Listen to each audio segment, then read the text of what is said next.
ایک قول کے مطابق منہ تو قبل ان تموت، تم مرنے سے بیشتر مرو، یعنی جسمانی طور پر مرنے سے قبل نفسانی طور پر مرو۔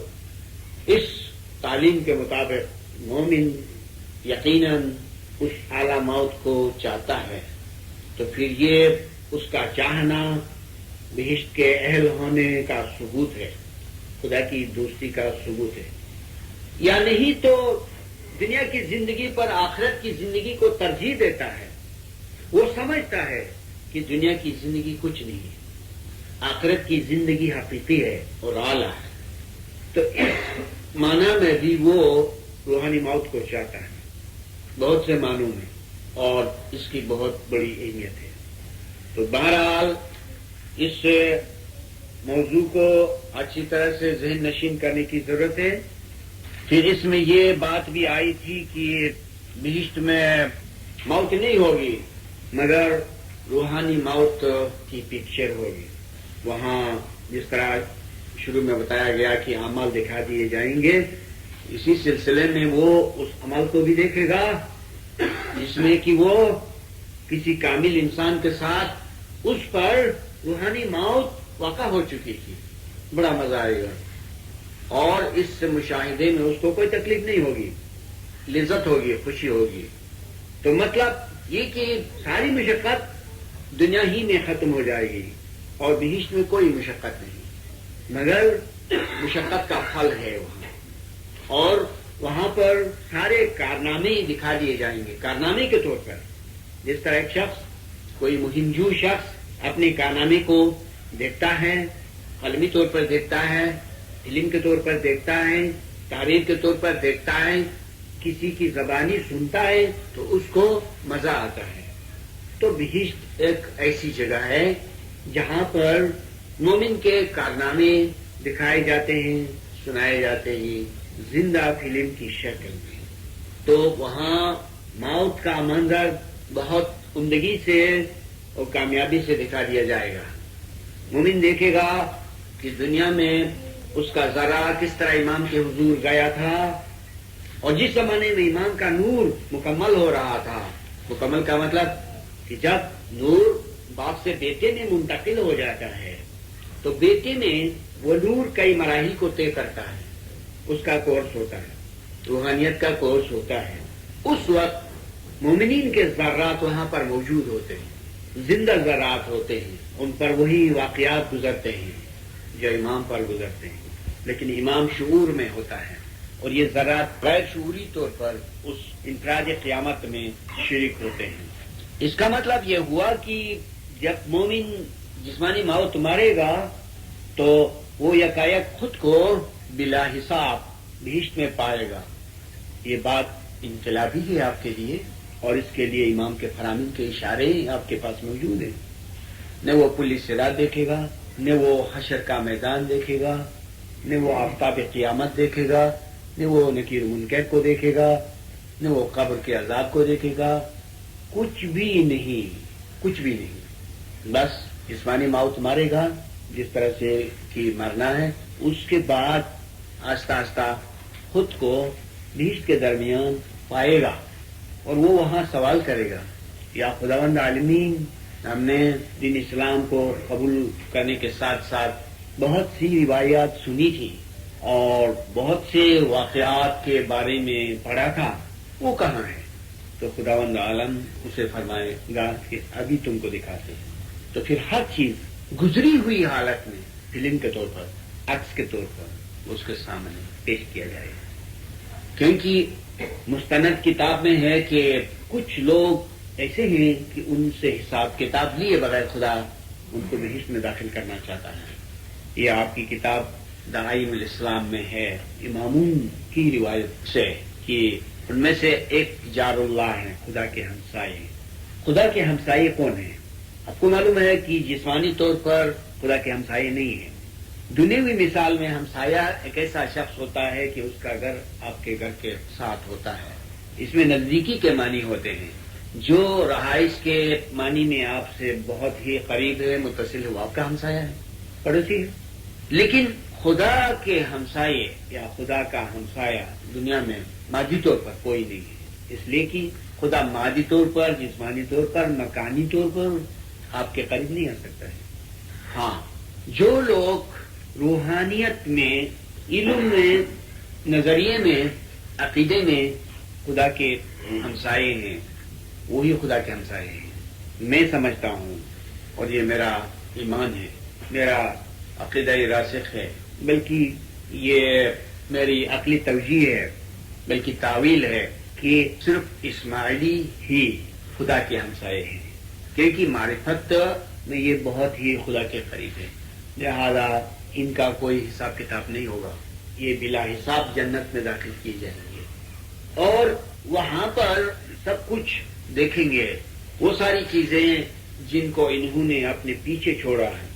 دیکھیے کہ قرآن کی ایک آیت ہے جس کا مفہوم یہ ہے کہ خدا فرماتا ہے کہ اس نے بنی آدم کو اٹھایا، خشکی میں بھی اٹھایا اور تری میں بھی اٹھایا۔ وَلَقَدْ كَرَّمْنَا بَنِي آدَمَ وَفَضَّلْنَا عَلَى كَثِيرٍ مِّمَّنْ خَلَقْنَا وَحَمَلْنَاهُ فِي الْبَرِّ وَالْبَحْرِ، ہم نے بنی آدم کو اپنی بہت ساری مخلوقات پر ترجیح دی، فضیلت دی، اور اس کو کرامت دی، بزرگی دی، اور اس کو خشکی میں بھی اور تری میں بھی اٹھایا۔ اس اٹھانے کے معنی یہ ہے کہ بہت سے مراحل سے اور بہت سی منزلوں سے اس کو آگے بڑھا۔ ایک ایسی تعویل اس قریب میں بھی بتائی گئی تھی کہ عالمی روحانیت میں جانے کے دو طریقے ہیں، ایک یہ کہ خود ذاتی طور پر بہت ریاضت کر کے اور اپنے نفس کو اور اپنی روح کو ذرہ ذرہ کر کے، دوسرا یہ کہ کچھ سواری سے اس مقامی روحانیت تک جانا ہوتا ہے، اور سواری سے مراد حدود دین ہے۔ تو یہ خدا جس طرح فرماتا ہے کہ اس نے بنی آدم کو بہت سی دوسری مخلوقات پر فضیلت دی اور بنی آدم کو خشکی میں اور تری میں اٹھایا، تو اس کی حکمت یہ ہے کہ خشکی جسمانیت ہے اور تری روحانیت ہے، اور اٹھانے کا مطلب وہی کہ اس نے حدود کے ذریعے سے اٹھایا۔ اور بنی آدم سے سب لوگ مراد نہیں ہیں، وہ کہ ظاہری طور پر دیکھا جائے تو سب بنی آدم ہیں، آدم کی اولاد، لیکن نہیں، یہاں بنی آدم کہنے کا ایک خاص مطلب ہے، یعنی جو لوگ آدم کی خصوصیات رکھتے ہوں، آدم کی فضیلتیں رکھتے ہوں۔ آدم کی کیا خصوصیات ہیں؟ ایک تو یہ کہ وہ مسجودی ملائکہ تھا کہ فرشتوں نے اس کو سجدہ کیا تھا، ایک تو یہ کہ اس میں خدا کی روح پھونکی گئی تھی، ایک تو یہ کہ وہ زمین پر خلیفہ تھا، ایک تو یہ کہ وہ صاحب علم تھا کہ اس نے فرشتوں کو علم سکھایا تھا۔ ان خصوصیات میں جو لوگ آگے ہوں گے وہی صحیح معنوں میں بنی آدم کہلائیں گے۔ لوگوں کو خدا آدم سے منسوب کرتا ہے، آدم کے رشتے کو ظاہر کرتا ہے، تو یہاں پر وہ فضائل کی بات ہے، خصوصیات کی بات ہے، وراثت کی بات ہے۔ تو کیا قرآن نے ہم کو یہ نہیں بتایا کہ نوح کا ایک بیٹا اس کی نسل سے گر گیا تھا؟ جب خدا نے اس کو واضح کر دیا، جب کہ نوح علیہ السلام نے سوال کیا تھا کہ خدا یہ میرا بیٹا تھا، تو خدا نے فرمایا نہیں، وہ آپ کا بیٹا نہیں رہا، وہ فرمان بردار نہیں تھا۔ کہ وہی خدا کافر کو، منافق کو اور سارے اچھے برے انسانوں کو بلا کسی امتیاز کے آدم سے کس طرح منسوب کر سکتا ہے، جبکہ خود ہی اس نے وضاحت کی، اور اسی لیے وضاحت کی کہ ہم سمجھیں گے کہ کچھ لوگ بنی آدم ہیں صحیح معنوں میں، اور کچھ لوگ بنی آدم نہیں ہیں، وہ بنی آدم نہیں رہے، کہ وہ تو جانور ہو گئے۔ اور جو میں کہتا ہوں کہ جانور ہو گئے، یہ بھی زبانی بات نہیں ہے، قرآن ہی کی بات ہے۔ قرآن جہاں کہیں کچھ کہتا ہے تو وہ قانون بناتا جاتا ہے، تو مجموعی طور پر قرآن کا قانون بنتا ہے اور اٹل قانون بنتا ہے۔ جب قرآن نے قانون بنایا اور کچھ کو جانور بنا کے چھوڑ دیا اور کچھ کو اپنی آبا و اجداد کی نسل سے خارج کر دیا، تو پھر اس آیت میں سب لوگ کس طرح بنی آدم قرار پا سکتے ہیں؟ یہ بات صحیح ہے کہ بنی آدم سے سب سے پہلے پیغمبر مراد ہے، اور پھر امام مراد ہے، اور پھر مومنین ہیں۔ بنی آدم کے یہ تین درجے ہیں۔ پھر آپ قرآن میں جہاں کہیں بھی لفظ بنی آدم کو دیکھتے ہیں تو اس کو اسی طرح لینا اور دوسری طرح سے نہیں لینا۔ اگر آپ قرآن کو مانتے ہیں، قرآن کے قانون کو مانتے ہیں، خدا کے قول کو جیسا کہ وہ چاہتا ہے، جس طرح وہ فرماتا ہے، اس کو حکمت کی روشنی میں دیکھنا ہے، تو بس یہی ہے۔ اور اس آیت کے معنی کو لوگوں نے کس طرح لیا؟ بس اللہ نے خشکی پر اٹھایا یہ کہ اس نے بس سواری کے لیے چیزیں دی اور دریا میں اس نے کشتی بنائی تو خدا اس کا احسان رکھتا ہے، یہ بات نہیں ہے۔ خدا کسی ایسے احسان کو نہیں چاہتا ہے جو وہ بہت ہی کامن ہو۔ حیوان اور انسان، کافر مومن میں کوئی تمیز نہ ہو تو خدا اس کا احسان نہیں رکھتا ہے۔ تو اگر اس نے کشتی دی، جہاز دیا، تو اس میں کیا احسان کہ اس نے پرندوں کو پر دیے جو ہم سے پہلے اور ہم سے اوپر بڑی آسانی کے ساتھ وہ پرواز کرتے ہیں۔ تو پھر اس سلسلے میں سارا احسان ان پرندوں پر ہے جو پرواز کرتے ہیں۔ نہیں، مادی چیزوں میں خدا احسان نہیں رکھتا ہے، اس میں کافر، مومن، مشرک، حیوان، انسان سب مشترک ہیں۔ تو خدا احسان رکھتا ہے ایسی نعمتوں میں کہ وہ خاص ہیں۔ آپ سب لوگوں کے ساتھ اپنے دوست کو مشترکہ طور پر کچھ چیز دیتے ہیں تو پھر اس پر آپ احسان رکھتے ہیں۔ وہ اگر ہوش مند ہے اور بے تکلف کہنے والا ہے تو آپ سے کہے گا تو یہ تو سب کے ساتھ آپ نے احسان کیا، جو کچھ بھی کیا، اس میں خصوصیت کی کوئی بات ہی نہیں رہی۔ تو یہ ہے علم کی کچھ مثالیں، اس سے پتہ چلتا ہے، اس سے علم کی اہمیت کا اندازہ ہوتا ہے، اس سے اس ضرورت کا احساس ہوتا ہے کہ ان مقالوں کو پڑھنا چاہیے اور شوق سے پڑھنا چاہیے، اور اگر ضرورت ہو تو حوالات بھی کر سکتے ہیں، نہیں تو ہم کتابیں پڑھیں گے، مقالوں کو پڑھیں گے جو بڑی جان پیشانی سے اور بہت ہی مشقت سے یہ مقالے تیار کیے جاتے ہیں، رات کو اٹھ کر اور خداوند عالم کے حضور میں دعائیں کر کر کے اور سب مومنین کی روحوں کے صدقے کو لیتے ہوئے اور سب مومنین کی خیرات کو لیتے ہوئے یہ کام کیا جاتا ہے۔ میں سمجھتا ہوں کہ یہ ایک انقلابی کام ہے، شاید اس میں خداوند کی کوئی مصلحت ہے، اس کا کوئی منشا ہے، ورنہ آپ سے ہم سے یہ کام ہرگز نہیں انجام پاتا۔ آپ باور کرتے ہیں کہ یہ اس میں کوئی حکمت ہے، اس میں کوئی راز ہے۔ راز اس لیے کہ آپ دیکھتے ہیں کہ ہماری ہستی کیا ہے، ہماری حیثیت کیا ہے، اور علم کیا ہے، اور بندوبست کیا ہے، وسائل کیا ہے، کچھ بھی نہیں۔